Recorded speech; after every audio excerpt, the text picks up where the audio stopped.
Well, hey there, everybody. I hope you're doing well. Probably. Uh, Most of us have experienced some kind of snow or ice or cold rain over the last few days. I hope you've been safe and I hope you've been warm and I hope you're ready for another episode of Monday School.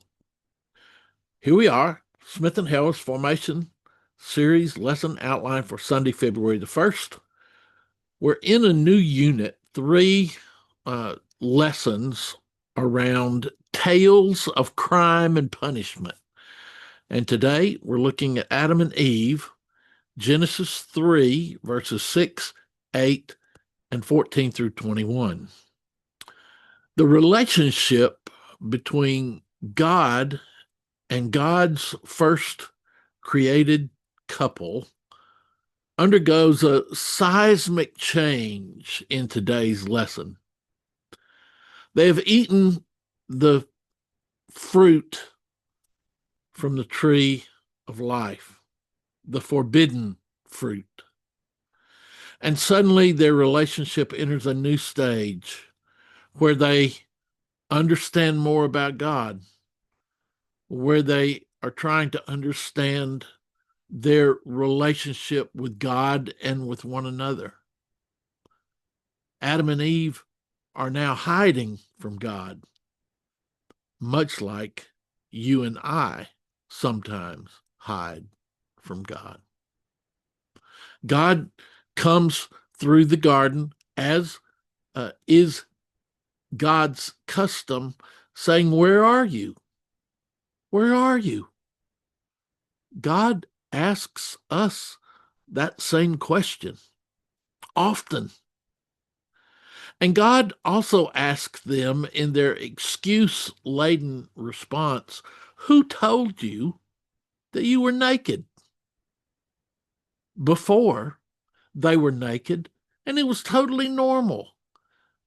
They walked through the day, they spent their day in total freedom without fear of being vulnerable. Suddenly, they see nakedness as something that needs to be hidden, something that's binding. Adam and Eve are now sinners. Their whole emotional and spiritual understandings have shifted. They are now afraid and shameful and hiding. And I can only imagine what the pain of that must have been. And and worst of all, they are vulnerable. And now they are aware of their vulnerability. This story is one that mirrors in many ways our lives, from the beginning of our life to the end of our life. Our journeys have always been ones of searching and discovering, of sin and forgiveness, of hiding and being found. We grow emotionally, physically, mentally, spiritually, and not all of our growth is cause for celebration. Often we may find ourselves growing in an awareness of our sinfulness and hiding from God. Often we may grow to understand that we've hurt people along the way and hiding in our relationships, having to deal with the pain of broken relationships. When have you hidden from God? When have you hidden from others who are important to you? When have you followed the bad advice of someone or even followed your own bad desires and then feeling that your world is too painful? Adam and Eve learned of the power of blessing. But before that, they would learn the power of blaming. They would learn the pain of deceit.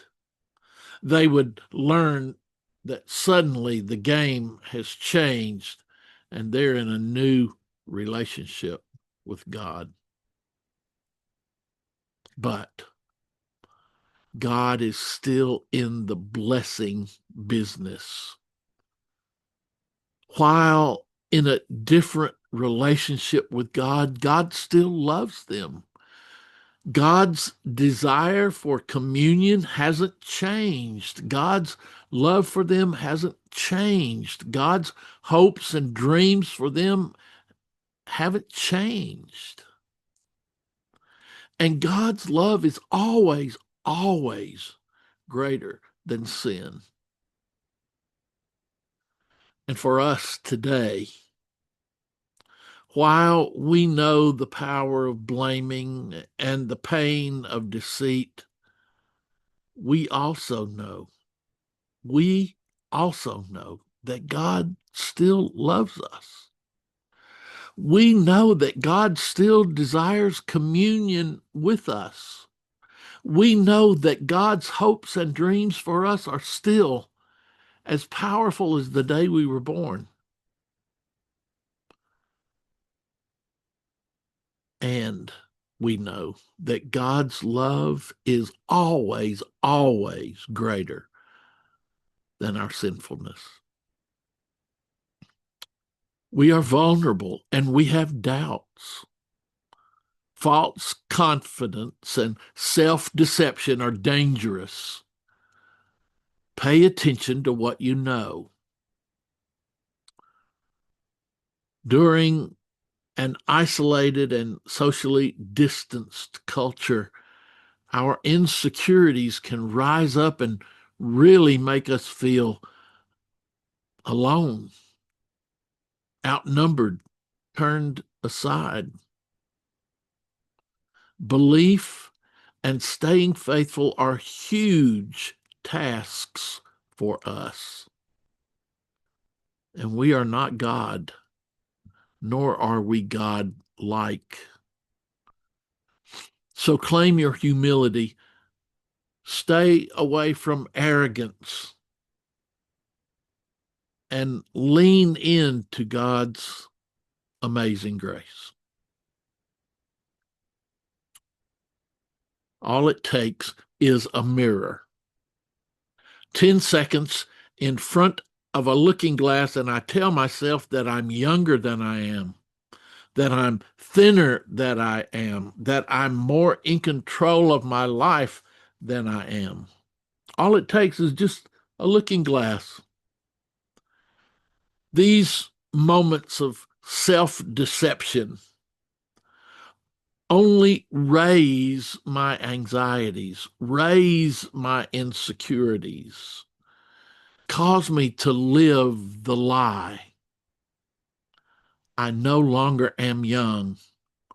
I no longer am thin, and I'm probably in less control of my life now than I thought I was in earlier days.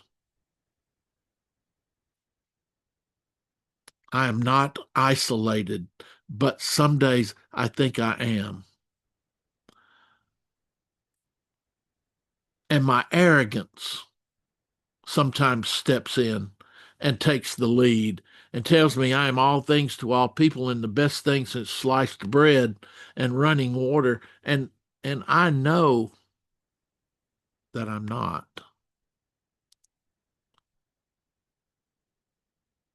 All the first person pronouns, I and me and mine, usually get me in trouble.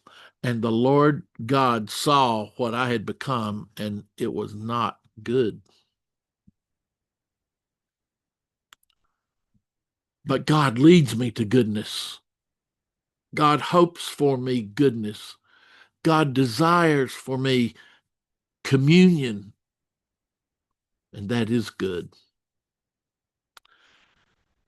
In a culture that divides us, God gives us partners and companions. It is these partnerships and companionships that keep us accountable. The serpent lied outright to the woman.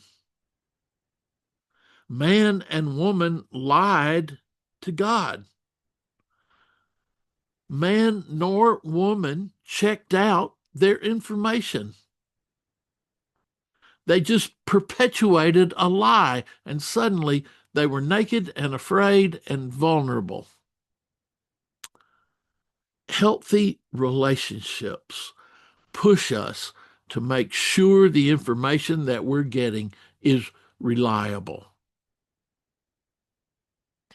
Healthy relationships push us not to believe the too good to be true myth that's out there.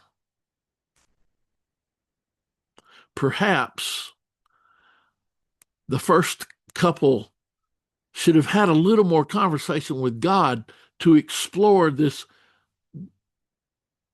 tree of life and knowledge. Maybe they should have had a chance to talk with God a little bit more. Maybe they should have taken more time to inquire. Instead, they believed the lie and found themselves in trouble. So perhaps, so should we spend a little more time verifying our sources.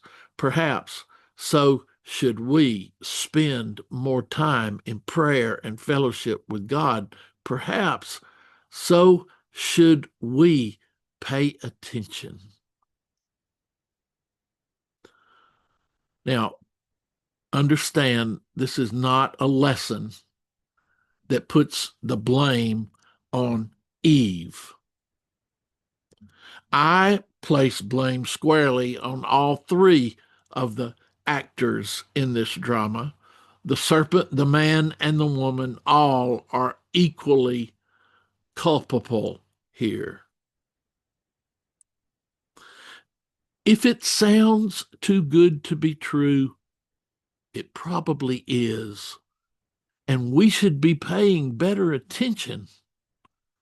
We should have been paying better attention as the first created couple, and we certainly should be paying better attention now. Do not believe everything people say to you as fact. Do your homework. Check it out. Begin to develop trusted sources in your own life and in your own relationships that help you rightfully judge what is truth. Man and woman, with just a little conversation with God, could have verified a life-changing lie. The same can be said for you and me. So, what's the biggest lie or hoax you've ever gotten suckered in on? UFOs, the moon landing? Some say COVID wasn't real. If you want to have some fun, do a Google search of famous hoaxes and see what you come up with. You'll have some real doozies that you can explain and talk about with one another. Uh, what is the best way to verify truth?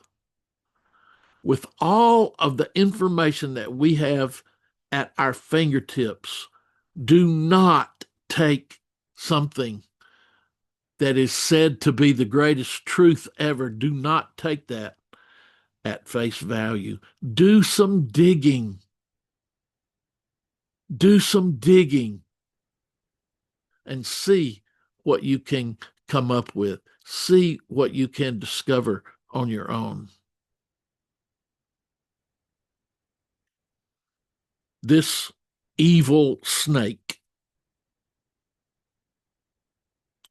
was created by God. Don't forget.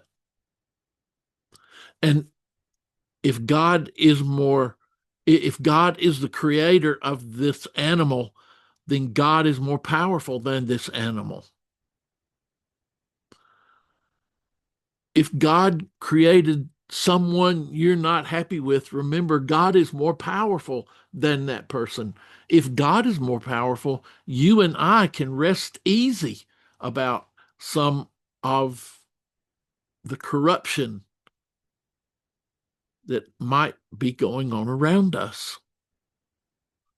It doesn't mean that we're Pollyanna and believe everything's going to work out all right. It doesn't mean that we're an ostrich and stick our head in the sand.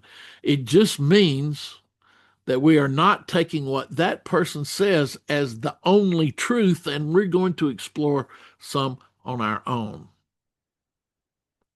And if God created this, God is bigger than this, and God has a way out for us. That should help lower some of our anxiety.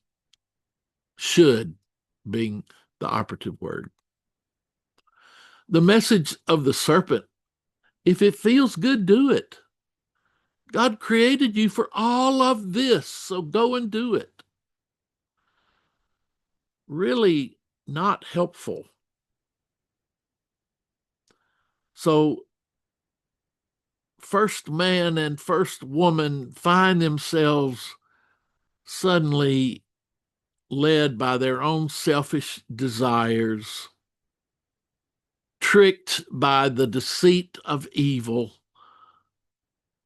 but they're all to blame. And and where Adam and Eve had first lived in the beauty of total freedom and peace, now they know lying and deceit. Now they know naked and afraid. Now they know vulnerable. So they make clothes for themselves and hide from God, hiding their bodies from God, hiding their minds from God, hiding their existence from God. Not unlike how we do as well. Notice everyone gets punished. Everyone gets punished.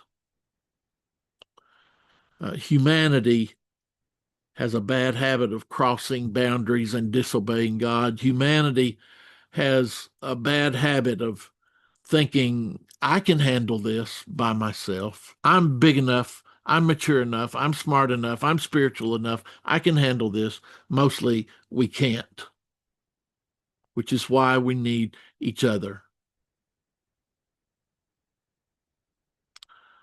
God loved them unconditionally. God provided for them with only one limit.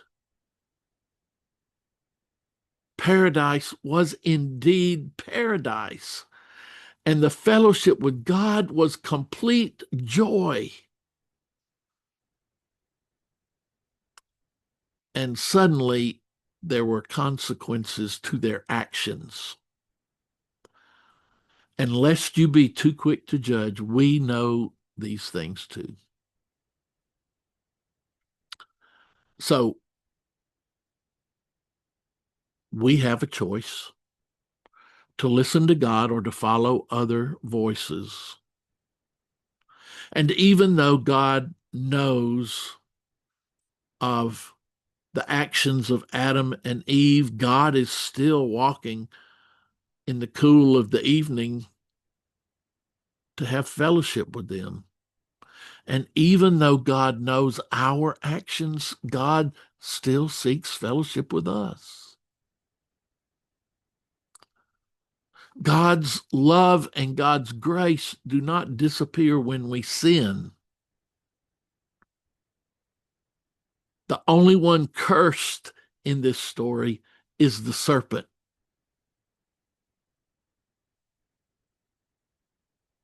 First man and first woman are punished, but they are cared for. Adam and Eve will now know pain, and they will now have to struggle, and they will now have to work and grow, but they will also know that God still loves them. And so it is for you and me, my brothers and sisters. We too have sinned and fallen short of the glory of God. But God still loves us. God sent a way for us through Jesus the Christ. God forgives and God forgets as if it never happened before because of Jesus. And for that, we can celebrate. Naked and afraid, oh, perhaps, but still restored and loved in this little bit of paradise where we find ourselves. Thanks be to God. God of heaven and God of earth, God of pain and struggle and God of glory and grace. I thank you that you love us in spite of who we are. Help us, oh God. Help us to continue to listen to your voice, to have faith that you are leading us towards restoration and renewal, and to know that even in our struggle, there is grace through Jesus the Christ. Amen.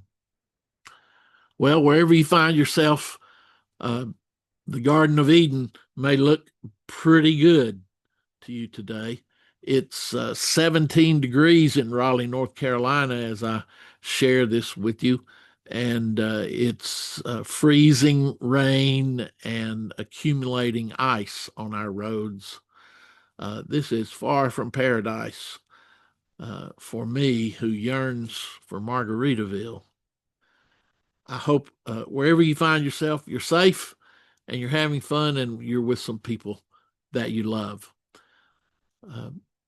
If you're not getting our lesson plans and would like to, please send me a note, private message me. I'll get you subscription information. If you're not on our mailing list, please shoot me your email so I can get you mailed up. Please subscribe to our YouTube channel. Share that with your leaders. Please help us grow this ministry. A nice announcement coming next week around some opportunities of growth for us.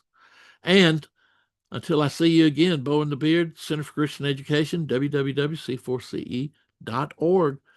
Hey, stay safe, stay warm, and keep on rocking.